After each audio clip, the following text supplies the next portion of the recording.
Night T shirt ಹಾಕಬೇಕಂತ ಹೇಳಿ ಇದ್ದೇನೆ. ಪ್ರವಾಸದಲ್ಲಿ ಸ್ವಲ್ಪ ಆರಾಮ ಸಿಗ್ತದೆ.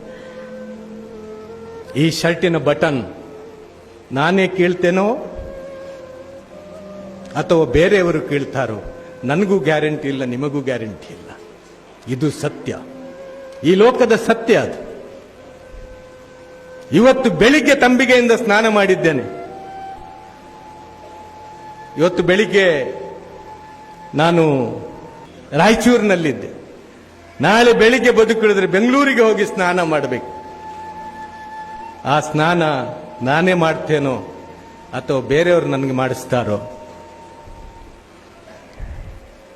ನಾಳೆಯ ಸ್ನಾನದ ಗ್ಯಾರಂಟಿ ನನಗೂ ಇಲ್ಲ, ನಿಮಗೂ ಇಲ್ಲ. ನಶ್ವರವಾದಂತಹ ಜೀವನ, ಏನೂ ಪಡೆದುಕೊಂಡು ಬರಲಿಲ್ಲ, ಏನೂ ಪಡೆದುಕೊಂಡು ಹೋಗ್ಲಿಕ್ಕೂ ಇಲ್ಲ. ಅವನ ಬಳಿ ಸತ್ಕರ್ಮ ಮಾತ್ರ ನಮ್ಮ ಯೋಗ್ಯತೆಯನ್ನು ಅಳೆಯುತ್ತದೆ.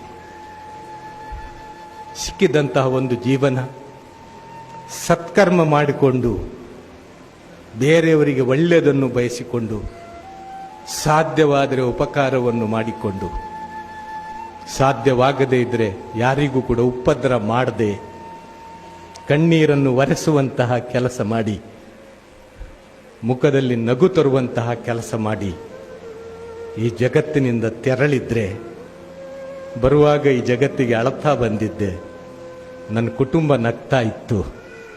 ನಾನು ಹೋಗುವಾಗ ನನ್ನ ಕುಟುಂಬ ನಿಮ್ಮ ಕುಟುಂಬ ಅಳುತ್ತದೆ. ಆವಾಗ ನನಗೆ ನಗಲಿಕ್ಕೆ ಸಾಧ್ಯ ಆಗಬೇಕು. ಅದು ಯಾವಾಗ ಆಗ್ತದೆ ಅಂದರೆ, ಸತ್ಕರ್ಮಗಳು ನನ್ನ ಪುಸ್ತಕದಲ್ಲಿ ನಾನು ಬರೆಯುವಂತಹ ಪ್ರಯತ್ನ ಮಾಡಿದರೆ ಅದು ಸಾಧ್ಯವಾಗ್ತದೆ, ಅದು ಸಾರ್ಥಕವಾಗ್ತದೆ. ಅಂತಹ ಸಾರ್ಥಕ ಜೀವನಕ್ಕೆ ಇಂತಹ ಧರ್ಮಗಳು ಮತ್ತು ಈ ಸಂದೇಶಗಳು ನಮಗೆ ಸಹಕಾರಿಯಾಗಲಿ, ನಮಗೆ ಮೈಲಿಗಲ್ಲಾಗಲಿ ಅಂಥೇಳಿ ಆಶಿಸುತ್ತಾ, ನಮಗೆಲ್ಲರಿಗೂ ಕೂಡ ಸತ್ಕಾರ್ಯವನ್ನು ಮಾಡಲಿಕ್ಕೆ, ಎಲ್ಲರೊಂದಿಗೂ ಕೂಡ ಬೆರೆತು ಸಹೋದರರಂತೆ ಬಾಳಲಿಕ್ಕೆ, ಒಬ್ಬ ದೇವನ ದಾಸನಂತೆ, ಒಂದು ತಂದೆ ತಾಯಿಗಳ ಮಕ್ಕಳಂತೆ, ಒಂದು ದೇಶದ ವಾಸಿಗಳಂತೆ ಭಾರತೀಯನಾಗಿ ಬಾಳಲಿಕ್ಕೆ ನಮಗೆಲ್ಲರಿಗೂ ಕೂಡ ಸಾಧ್ಯ ಆಗಲಿ ಅಂಥೇಳಿ ಆ ಜಗತ್ನಾಯಕನಲ್ಲಿ ಪ್ರಾರ್ಥಿಸುತ್ತಾ ಮಾತುಗಳನ್ನು ಮುಗಿಸ್ತಾ ಇದ್ದೆ.